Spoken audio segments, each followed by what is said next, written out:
सुनर सखी जवन बात कहिले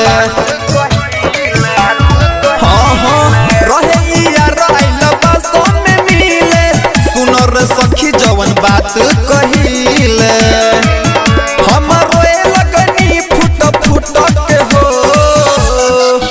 यार हमारा संगे सखी सूत के हो साला भाग गइल पूरा मजा लूट के हो यार हमारा संगे सखी सूत के हो साला भाग गइल पूरा मजा लूट के हो डीजे विकास रीगा सीतामढ़ी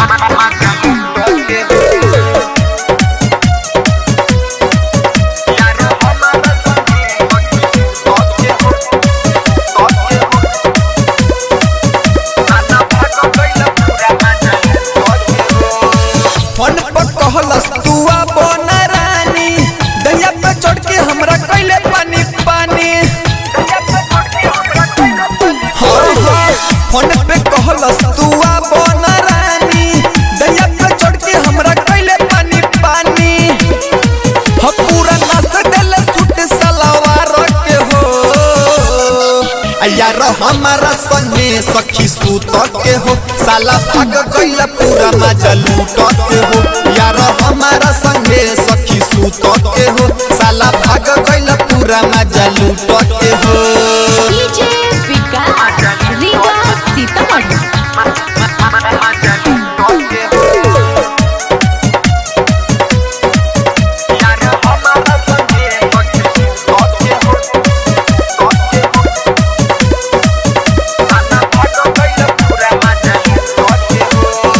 राइटर दीवाना ससी मुँह मरले राठौर कन्हैया बारे गर्मी के झरले राइटर दीवाना ससी मुँह मरले राठौर कन्हैया बारे गर्मी के झरले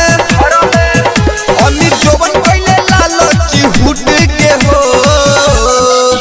यार हमारा संगे सखी सूत के हो साला भाग गइल पूरा मजा लूट के हो यार हमारा संगे सखी सूत के हो साला भाग गइल पूरा मजा लूट के हो डिजिटल रिकॉर्डिंग